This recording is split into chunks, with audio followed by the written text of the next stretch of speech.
Good afternoon, good evening. My name is Hazel Iowen and this is my channel Iowild. So today I wanted to have a little bit of a chat, a little bit of thoughtfulness about labels, which I very much understand is different for everybody, different perspectives, different life experiences, different labels, just completely different from things that we're born with to things that we actively decide to label ourselves with. So labels can be positive, they can be negative, they can be used to define us, whether we want them to or not. They can be used to describe us, which can be very helpful. They can help us explain who we are and to get our perspectives across and get ourselves out there. And they can also be used to discriminate and prejudice against us. So I'm making this video today because it's International Women's Day on the 8th of March, and one of my labels that I am happy to have is that I'm a woman. And through my lived experience, I haven't suffered too much prejudice against me, but it is certainly something that has shaped who I am today. It has shaped how I see the world. It's shaped how other people treat me and the expectations that other people have of me and the expectations that I have of myself. So who knows, if I was a man living the same life that I have, how would my life turn out? I don't know. I don't know. Would it be better? Would it be worse? Would I have had more opportunities? Perhaps. Would people have had different expectations of me? Probably. But that's not to say that I'm not happy with where I am in life. It's just that things are different depending on your gender. And gender is such a big topic, and it's not something that because I identify with the gender that I was assigned at birth, it's a complicated topic that I'm not sure how much I could delve into, but I really appreciate how labels can liberate people, to help them find their place in the world, to help them find a gender, to help them find a label that fits who they are, but also it can be really restrictive, and being forced into these labels, being forced into these genders can be really, really harmful for people. So very, very different perspectives there. And sexuality, very much in a similar vein. I have really struggled with my sexuality throughout a lot of my life. It was only in my late 20s that I realised that I'm bisexual, which, looking at it now, a few years later, it feels kind of obvious and not too much of a revelation. But growing up, I found it very, very difficult, very, very confusing. And I just didn't feel like I fit with straight. I didn't feel like I fit with gay, and I didn't really understand it. And I think I've been with my husband for coming up to 15 years now, and we're in a straight relationship. So it almost feels irrelevant, but actually, to me, having the label of bisexual is really important and really helps me to get to grips with and understand all the confusion and the emotions that I had when I was younger. And it helps me to understand how I'm actually perceiving the world. And it's, for me, calling myself a bisexual woman has been a very liberating experience. Then there is the label of race. I understand now that I am a white person, and that comes with certain privileges, and that different people from different backgrounds and different races perceive the world in very different ways, and they have very different lived experiences. So these labels, while they can be used to discriminate, and racism is obviously a very real issue that we are struggling with, we cannot look at the world and say that we are the human race. There is one race. That is actually a racist ideology in itself, because you're then wiping away everything that people from different races have been through. And those are very real life experiences. So race is a label that you can't escape, because it's the colour of your skin. It's the first thing that people define you by when they see you. Perhaps gender and race are the first things, the first conclusions that people come to, whether that's right or wrong. But that's the way it is currently. And having this label is something that we need to be aware of. We need to be aware of the different ways that, the different things that people have been through and the different ways that people perceive life. And disability and ability. I'm an able-bodied person, but understanding that depending on the person, depending on the disability perhaps, that can really affect how people feel about their labels. So understanding that, wiping away, if somebody says to you that they are, I don't know, dyslexic, they are deaf, they are autistic, whatever it might be, saying that, oh, disability doesn't matter, or you can be what you want to be, your disability doesn't matter, isn't necessarily helpful. Some people want to feel like that and be like that. But I think, again, it's about taking those labels into account, understanding that if someone tells you something, they have been through potentially difficulties, they are living a very different experience to you, and we need to take that on board. So those are kind of the hard-hitting labels that I felt that I couldn't ignore, because they are important. They're important to who we are, and they're so important to the life that we experience. But then, of course, there are other labels. So things like, I am British. That's not necessarily something that I use to define myself, but for other people, they're very British and they're very proud, and that is something very, very important to the core of who they are.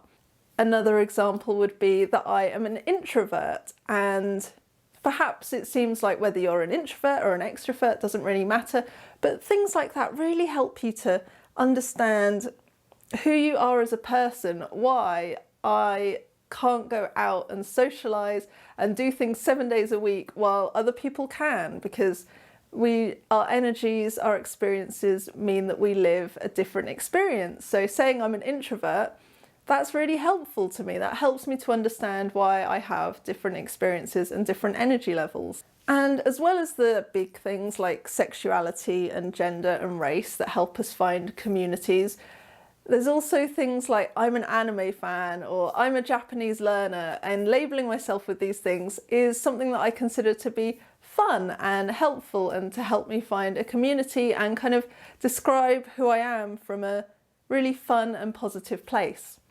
And then we come to labels which are chosen. We can choose whether to apply them to ourselves or not, but they can be perceived in different ways. So, for example, what I'm talking about here is saying that I am an environmentalist.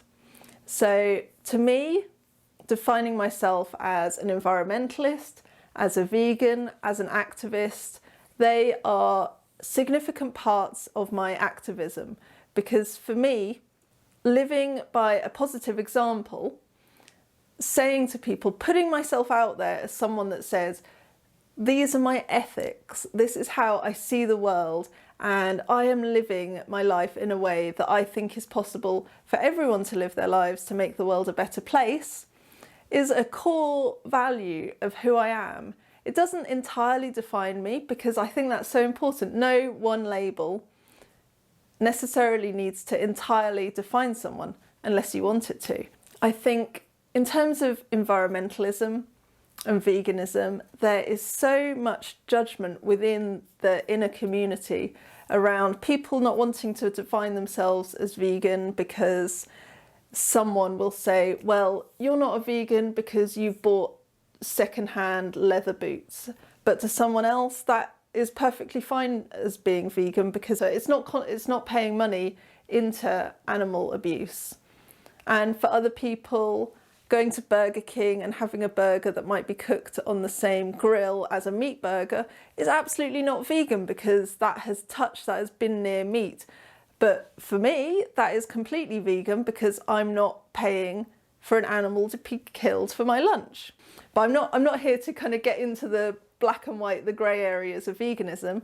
All I'm saying is that for some people, labelling themselves as vegan is very difficult because they feel like they're not perfect. But for me, I feel like I am doing my best to contribute to a world where there is less animal suffering. And therefore I want to proudly call myself vegan because that is a label that I want to say I am a vegan because these are my ethics and this is what I believe in.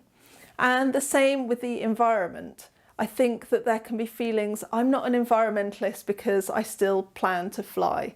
I'm not an environmentalist, or I can't be an environmentalist because I own a petrol car, I eat meat, whatever it might be that you're worried about. I think if you are doing your best at something, it's a core belief that you want the world to be sustainable, you want the environment to be treated well, but you can't practically do absolutely every little tick box about what being an environmentalist means. It doesn't matter. It really doesn't matter because it's what reflects your core values. It's what you're choosing to put into the world. It's the decisions that you're making to make a positive impact. And on the flip side, you might feel that being a vegan or labelling yourself as an environmentalist is off-putting because it alienates you from other people.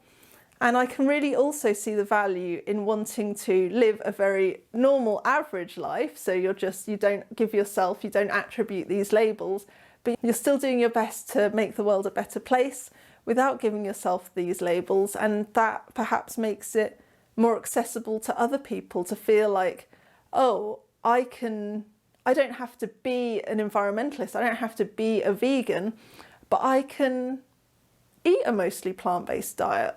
I can walk instead of using the car. I can do these things. So I think these labels, for me, it's not about necessarily defining who I am, though it is, but it's about how those labels are perceived by the rest of the world and the impact that that is actually going to make in the world. So perhaps rather than having these labels to define us and fit us into a box, which I think is an issue a lot of people have with labels, it's that you're in this box, you're perceived in a certain way, therefore there are these expectations of you.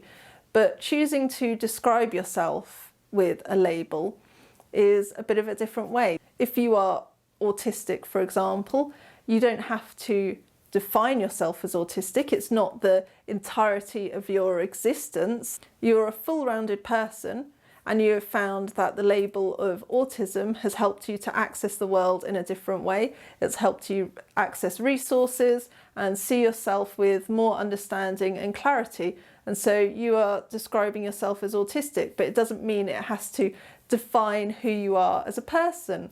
So is it positive? Is it negative? Is it restrictive? Is it liberating?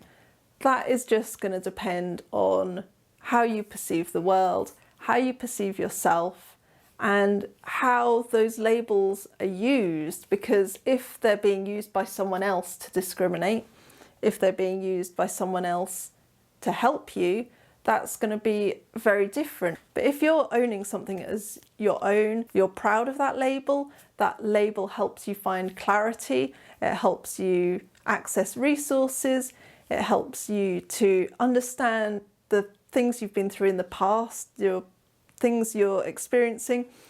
That is obviously a really positive thing. So I am proud to say that I am a bisexual woman who loves anime, is introverted, who is learning Japanese, who is a vegan and an environmentalist, and all of those labels combined still does not define who I am.